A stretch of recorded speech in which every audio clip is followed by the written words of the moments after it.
أعوذ بالله السميع العليم من الشيطان الرجيم بسم الله الرحمن الرحيم الحمد لله رب العالمين وبه نستعين وصلى الله على سيدنا محمد وعلى الطاهرين وعلى الله دائم أجمعين من الآن إلى قيام يوم الدين آمين رب العالمين. Commentaire de Ranodba, 42e partie. On est à peu près dans le même sujet que la dernière fois. J'ai une vidéo que j'ai intitulée La responsabilité des rapprochés par rapport à la délivrance. Puisqu'en fait, Cheikh Mohamed Sanad, auparavant, nous avait dit que la répétition dans le Duranotba de dire Yabna, Yabna, Yabna, fils de, c'était pour que l'élite ne fasse pas la même chose, ce qu'ils ont fait précédemment envers les infaillibles. Avant cela, je voudrais dire quelque chose. Je suis été étonné, mais sans être étonné, parce que ça, rien ne m'étonne avec les mukhalifines. Et je pense que vraiment c'est quelqu'un d'une tendance wahhabite. Malgré qu'il a enlevé le commentaire, je ne sais pas pourquoi. De toute façon, je ne lui ai pas répondu. Quelqu'un m'a insulté dans une vidéo qui s'appelle J'avais fait une série de 3 épisodes qui s'appelait Un couple maudit, Hind et Abu Sufyan. Il me semble que c'était 3 épisodes, 2 ou 3. J'aimerais bien savoir depuis quand, chez les mukhalifines, bon après ils vont dire Abu Sufyan s'est converti à l'islam, et Hind aussi, depuis quand on insulte quelqu'un parce qu'il dit que Hind et Abu Sufyan sont un couple maudit. Mais en vérité, c'est encore une haine, c'est uniquement parce que comme on est chiite, pourtant franchement, on peut dire que mon travail, généralement, n'est pas concentré sur les mukhalifines. J'ai fait des vidéos historiques, effectivement, mais tout est basé sur leurs sources. C'est-à-dire, dans ce sujet-là, tout est basé sur leurs sources. Donc il faut qu'ils revoient leurs sources, au lieu d'insulter les gens. À la kulihal. La vidéo ne va pas dépasser 25 minutes à peu près. En réalité, si je lis uniquement ce qu'a dit Cheikh Mohamed Sanad, parce que c'est maintenant, je vous ai dit précédemment, il fait des vidéos chaque année sur ce sujet, une série. Là, cette année, il n'a rien fait apparemment sur ce sujet-là. Et à chaque fois, là, c'était des 30 minutes. C'est-à-dire que là, j'en suis à la deuxième vidéo de 30 minutes sur le sujet de Doranotba. Donc, bien entendu, c'est assez court, d'autant plus qu'il a pris une dizaine de minutes pour nous rappeler ce qu'il avait dit précédemment. Mais il va citer plusieurs événements historiques, donc ça va me permettre de prendre certains ouvrages pour pouvoir rajouter quelques commentaires. Bismillah.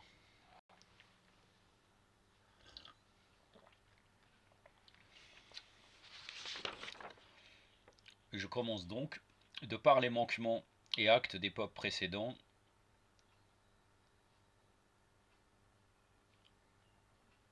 notre époque, la délivrance par Allah a été reportée. Donc le faraj Allah, ou la venue de l'imam, bien entendu. Dès le début de la mission prophétique, lorsque le prophète sallallahu alayhi wa sallam avertit ses plus proches, les Bani Hachem, référence au verset Fandir Ashirat al-Aqrabin, avertis tes plus proches, on trouve qu'il n'y a eu que l'imam Ali alayhi salam qui a suivi. Et je vais vous citer, et on va voir qui était présent. Certaines personnes étaient présentes, c'était l'élite des Bani Hachem.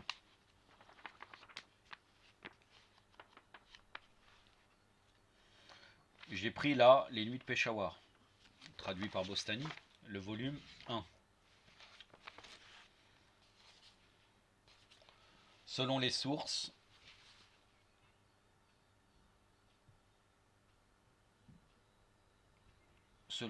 des mukhalifin. Les imams Ahmed ibn Hanbal, Muwafaq ibn Ahmed el-Khawarizmi, Abu Jafar, Mohamed ibn Jarir al-Tabari, ibn Habil Hadid, el-Murtazali et une foule d'autres ont rapporté que lorsque le verset 214 de la sourate Ash-Shu'ara, donc A'udhu billahi samir al-Ghani min ash-shaytan rajim, Fahandi Rashirat al-Aqrabin, et avertit les gens qui te sont les plus proches, fut révélé, le prophète sallallahu alayhi wa sallam invita 40 Qurayshites chez Abu Talib. Des Qurayshites, mais en particulier aussi, il y avait les membres de Bani Hachem. Donc l'élite par rapport à la guidance. Les Bani Hachem ont été beaucoup plus guidés que les autres tribus arabes. Il mit devant eux un gigot, du pain et du lait, les invitait à rire et dit: Ô Muhammad, sallallahu alayhi wa sallam, Allahumma salli ala Muhammad wa ali Muhammad wa ajal farajahum wa al-anat. Ce que vous avez servi ne suffit pas à un seul homme. Le saint prophète dit: Commencez à manger au nom d'Allah. Lorsqu'ils achevèrent de manger, ils étaient rassasiés, ils chuchotèrent entre eux: Mohammed nous a envoûtés avec cette nourriture. Le prophète se leva et dit aux descendants d'Abdel Muttalib: Le Tout-Puissant m'a envoyé en tant que messager pour la totalité de la création. En général, et pour vous en particulier, je vous invite à dire 2 attestations de foi qui sont légères et faciles à prononcer, mais qui sont lourdes en termes d'action. En prononçant ces 2 attestations, vous serez les maîtres des terres arabes et non arabes. Par eux, vous irez au paradis et obtiendrez l'immunité contre l'enfer. Ces 2 expressions consistent à témoigner de l'unicité d'Allah et de ma position de prophète.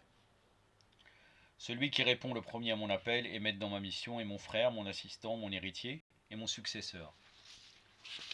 Le prophète répéta ces dernières phrases 3 fois, et à chaque fois, seul Ali alayhi salam répondit: Je t'aiderai au prophète d'Allah.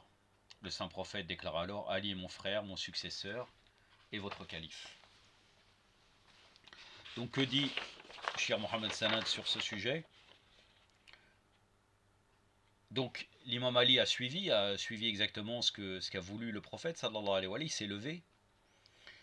Pourtant le meilleur des Bani Hachem était présent: Hamza, Jafar ibn Abdel Muttalib, Abu Talib, Obeid ibn Haris ibn Abdel Muttalib. Pourtant ils font partie de ceux qui, dans d'autres hadiths, ont été très loués. Entre autres, le verset coranique, je ne l'ai pas de tête, mais on dit: il y a des hommes qui ont acheté leur personne et qui tiennent leur engagement, qui combattent, etc. Ce verset est descendu pour ces 4 personnages. Donc l'imam Ali, non, Hamza, pardon, Jafar ibn Abu Talib, Jafar al-Tayyar bien entendu, Abu Talib, Obeid ibn Haris ibn Abdul Hashem. Non, ibn Abdel Muttalib, pardon. Malgré leur riche... Pardon, là je... Malgré leur rôle important, pardon. Par la suite, seul l'imam, alayhi salam, s'est levé à ce moment-là. C'est-à-dire ils ont eu un rôle important par la suite, mais là il n'y a que l'imam Ali qui a suivi. Les rapprochés ont une très grande responsabilité, parce qu'ils font partie des gens rapprochés, plus grande que la responsabilité de la Oumma, concernant le retard de la délivrance. Donc l'élite, les relamas, les gens qui sont proches, qui jouent un rôle dans la société, qui vont guider les gens par exemple. Yunus ibn Matta, alayhi salam, alayhi wa afdallah salat ala Muhammad wa alima. Donc là c'est Yunus, alayhi salam, n'a pas fait de péché, mais il a laissé une priorité qui est la guidance de son peuple. Je vais vous lire l'imam Rida alayhi salam, qu'est-ce qu'il a dit à Marmoun, parce que Marmoun a mis en cause l'infaillibilité des prophètes à travers certains propos, et l'imam lui a répondu d'après le Coran et d'après la véritable interprétation des versets coraniques. Parce qu'en fait, Yunus, alayhi salam, quel était son problème? Son problème, c'est qu'il a fait darwa, il a vu que les gens ne le suivaient pas, il a quitté, alors qu'il aurait dû rester. Et en fait, alors normalement, là, il a délaissé sa responsabilité. Je vais vous citer. Je vais vous dire. Allahumma salli ala Muhammad wa ali Muhammad. Donc, Yunus, c'est Dulnun en arabe. La référence de ce récit, hein, c'est dans El-Kafi, le volume 1, page 202, le hadith numéro 1, Kamal ad-Din wa Tamam an-Nirma, 68, 31. Donc je ne sais pas si c'est la page, j'ai marqué 68-31. Amali es-Sadour, page 540, hadith numéro 1. Combien, donc là c'est El Marmoun, l'Arnatullah Ali, qui parle et qui pose la question à l'imam. Combien tu es excellent, Abul Hassan. Instruis-moi à propos des paroles d'Allah, le très élevé et très majestueux, et en révélé, et Dun-Nun, il s'en est allé courroucer, il pensait que nous ne pourrons rien faire pour lui. Je vais vous citer le verset. Malgré que après il cite plusieurs autres versets, je ne vais pas m'éterniser. Sourate 21, verset 87. Je ne vais pas à chaque fois vous citer parce que le propos de l'imam Reda est uniquement composé de versets coraniques. Donc la sourate El-Anbiya, le verset 87. La sourate des prophètes, le verset 87. Donc là le verset dit, et Dul-Nun, quand il partit en colère, s'imaginons que nous n'ayons pas l'éprouvé, dans les ténèbres il nous implora, nul n'est Dieu que toi, gloire à toi, j'étais du nombre des injustes. A'udhu billahi sami' al-ghalim minash shaitan rajim. Wa Dun-Nun iddahaba mughadiban fazanna an ila naqdira alayhi fanada fi dulumat an la ilaha illa ant subhanaka inni kuntu minadh dhalimin. Sadaqallahu al-aliyyul azim.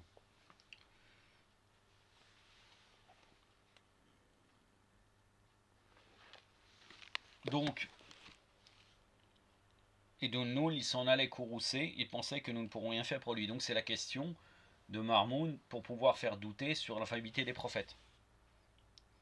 Que dit l'imam? Il s'agissait de Yunus ibn Matta, qui sortit de son peuple excédé, il pensait, signifie qu'il était convaincu que nous ne pourrons rien faire pour lui. C'est-à-dire que là, la guidance était terminée, et donc il devait quitter, parce que les gens ont refusé de croire. Donc c'était pas un grand péché, en vérité. Il n'a pas fait un péché en soi, il a juste laissé son obligation, sa priorité. Autrement dit, que nous nous abstiendrons de le soutenir. Malgré les paroles du très élevé et très majesté, quand au contraire Allah l'éprouve en mesurant ses dons, l'homme dit mon Seigneur m'a dédaigné. Sourate 89, verset 16.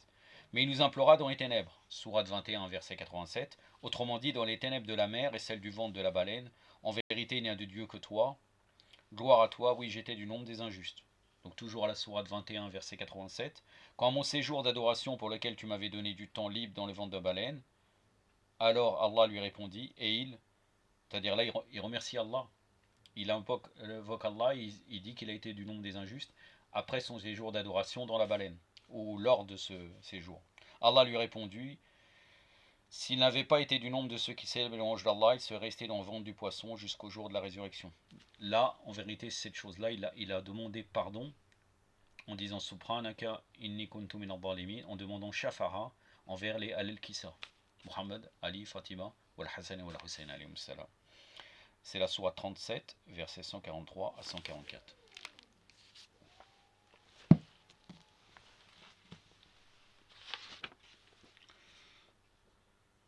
La responsabilité, bien sûr, est suivant le degré de chaque être humain. Plus on connaît des choses, plus on est responsable.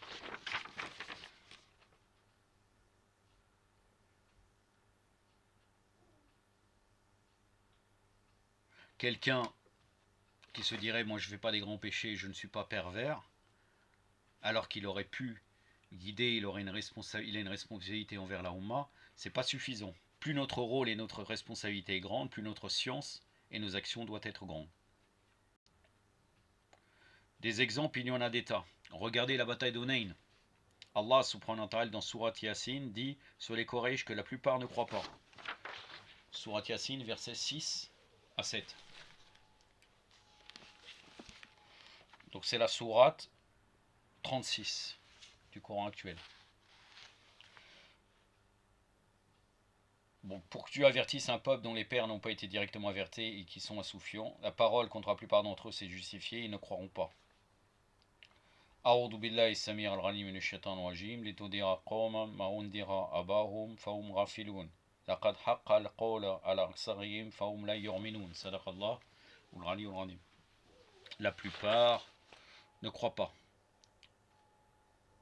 Bien sûr, avec la langue, ils croient. Les gens disent nous croyons. Très peu de muhajirines étaient sincères, parce que dans Surat Yasin aussi, il est évoqué par rapport à la bataille de Hunayn. Très peu de muhajirines étaient sincères. Et on va voir cela à travers le récit de la bataille de Hunayn.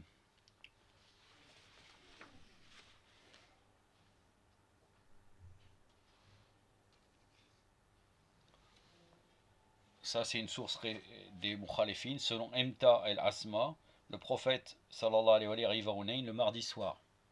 C'était le 10 Shawwal, il passa la nuit en ce lieu. Waqidi, Le volume 3, page 895, écrit: Au petit matin, il rassembla les troupes et remit les étendards aux mains des porte-bannières comme d'habitude. Il remit le grand étendard aux mains d'Ali, alayhi salam.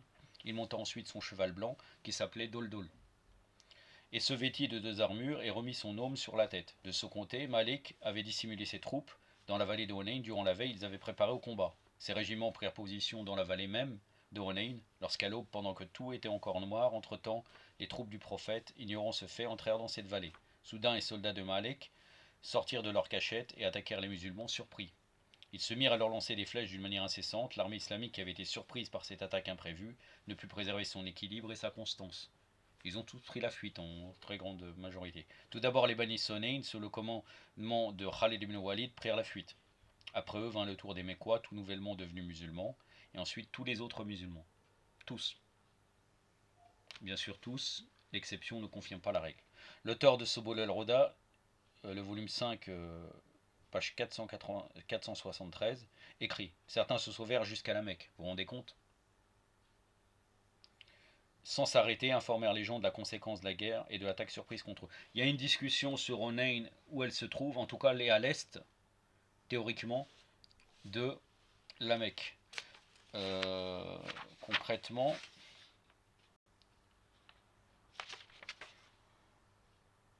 ils n'ont jamais pu situer leur emplacement.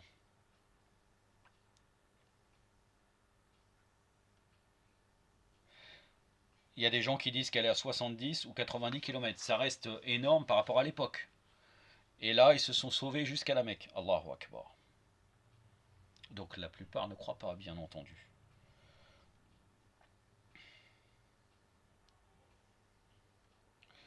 Donc ils informèrent les gens, ils se sauvent jusqu'à la Mecque, ils informent les gens de la conséquence de la guerre et de l'attaque surprise contre eux. Atta ibn Asid et Mu'ad ibn Jebel s'attristèrent profondément et certains habitants de la Mecque se réjouirent énormément et commencèrent à se comporter avec malveillance. Certains d'autres prétendirent qu'ils allaient retourner à leur religion ancestrale, c'est-à-dire qu'ils ont tout laissé, hein, et ils ont tout laissé pour après, c'est parce que c'était après la conquête de la Mecque. Donc là, ils ont dit: nous, on va retourner à notre religion. Regardez, il a perdu, c'est pas normal, c'est un prophète, il a perdu.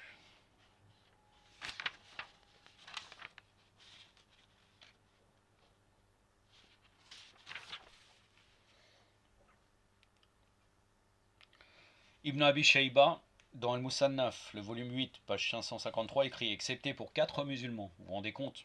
Tous prirent la fuite. Beaucoup d'historiens, dont Shir al-Mufid, dans l'Irshad, la page 74, ont écrit que tous se mirent à fuir l'ennemi, excepté pour 10 hommes, dont 9 d'entre eux étaient de la tribu de Bani Hachem.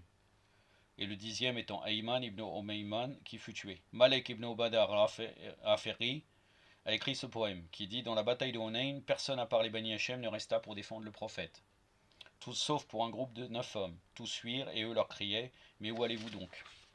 De son côté, Abbas ibn Abdel Muttaleb répondit ainsi: nous, les 9 hommes restés, assistâmes le prophète dans la guerre, tandis que les autres près de lui fuyaient et se dispersaient. Notre 10e homme, Ayman ibn Umayman, rencontra la mort et ne se plaignit guère de ce qui lui arriva dans le sentier d'Allah. 9 hommes donc restèrent fermes et constants. Ils n'étaient autres qu'Ali ibn Abi Talib, alayhi salam, Abbas ibn Abdel Muttaleb, Fadl ibn Abbas, Abu Sufyan ibn Haris, Nufayl ibn Haris, Rabiat ibn Haris, Abdullah ibn Zubair ibn Abdel Muttaleb, c'est pas Abdullah ibn Zubair ibn Awam, hein, le fameux ennemi qui poussait Zubair à lutter encore plus dans la bataille du chameau après qu'il a été convaincu par les arguments. Là, c'est Abdullah ibn Zubair ibn Abdel Muttaleb qu'il est convaincu par les arguments d'Imam Ali. Utba et Murattab, et finalement les 2 fils d'Abu Lahab.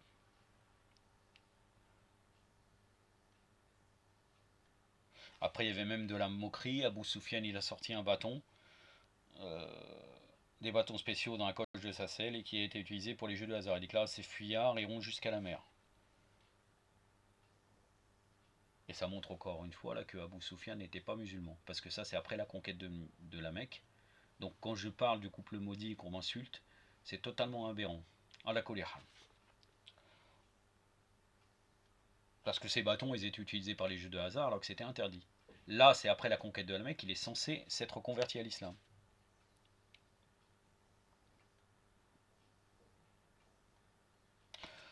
Qalada ibn Ambal, qui était le frère de la mère de Safwan, déclara à son tour: aujourd'hui la sorcellerie et la magie furent annulées pour de bon. La sorcellerie et la magie du prophète, de l'islam. Na'oudou billah. Shaybat ibn Osman Abdari, dont le père avait été tué dans la bataille d'Uhud, déclara: aujourd'hui je vais tirer ma vengeance pour la mort de mon père et je tuerai Mohammed sallallahu alayhi wa sallam. Bref, lorsque le prophète fit la fuite désordonnée de son armée, il ordonna à Abbas, qui possédait une voix de ténor, de les appeler. Celui-ci cria: ô vous qui aviez prêté serment sur l'arbre, aux musulmans, mais où donc vous enfuyez-vous? Donc après, par la suite, bien sûr, il y a eu une victoire grâce à cette élite qui est restée.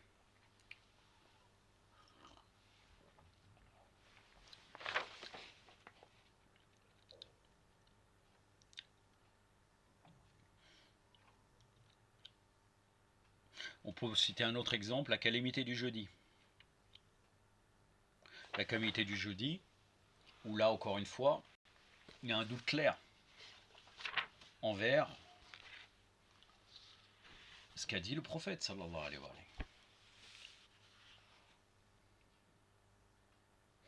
Je vais vous lire un petit peu cela. Ibn Sa'd, volume 2, page 242, et Muslim, volume 3, page 1259, Tabarsi, page 135, et bien d'autres écrire que l'état du prophète sallallahu alayhi wa sallam s'aggrava en ce jeudi. Il déclara: portez-moi de l'encre et une feuille pour que je rédige une chose importante, de sorte qu'après ma mort vous ne soyez pas déroutés ni confus. Omar, la'natullah alayhi, empêcha cela et déclara: voyez donc comme le mal domine le messager d'Allah sallallahu alayhi wa sallam, le Saint-Coran est avec vous, par conséquent le livre d'Allah nous suffit.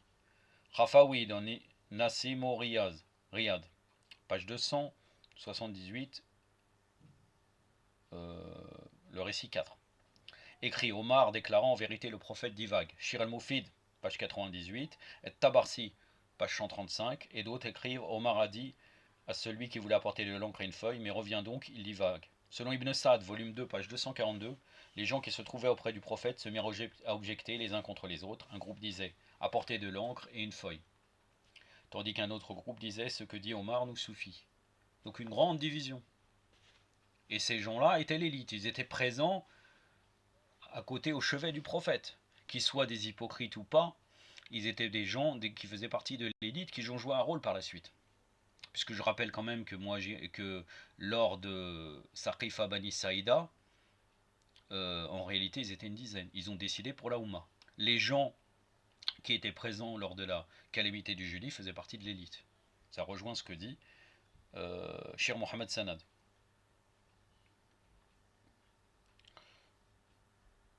Lorsque ces divergences d'opinion s'aggrava, le prophète s'attrista profondément et dit brièvement: levez-vous et laissez-moi seul, car il n'est point convenable qu'on se dispute en présence d'un prophète.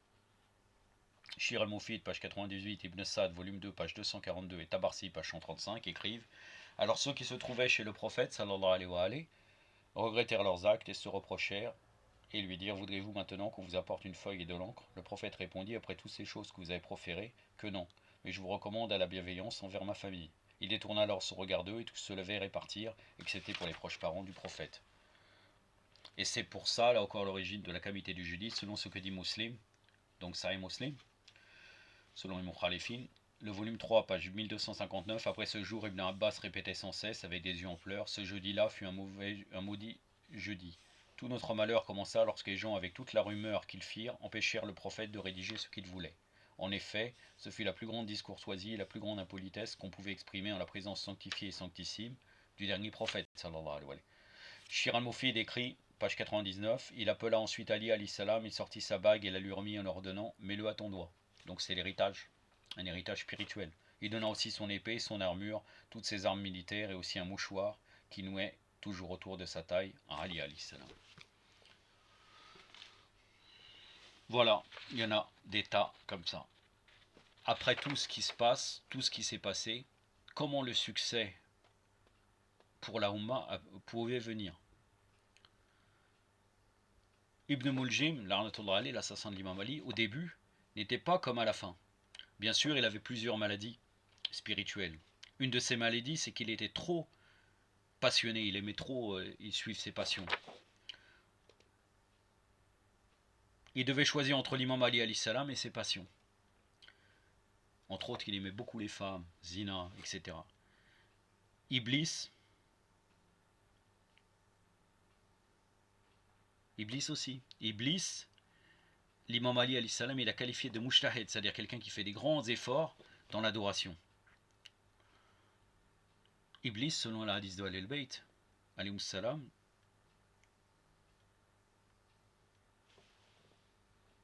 s'est élevé dans l'adoration à tel point qu'il était au niveau des anges rapprochés.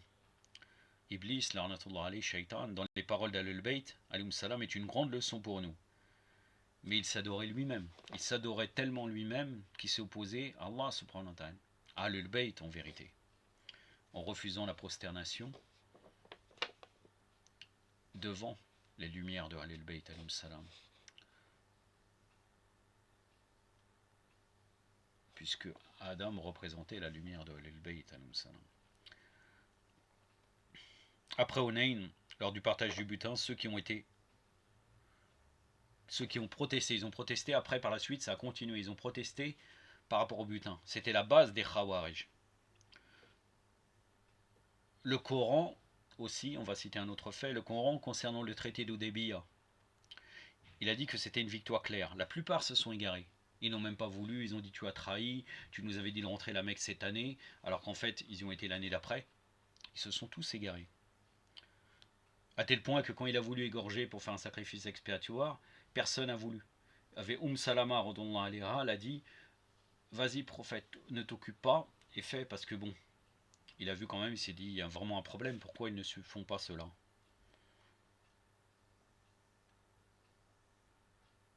Et après, au moment de tellement ils croyaient pas au prophète, au moment de Hodébia, certains ils ont fait un conflit avec les Quraysh en disant laissez-nous rentrer à la Mecque, alors que le prophète a fait ce traité.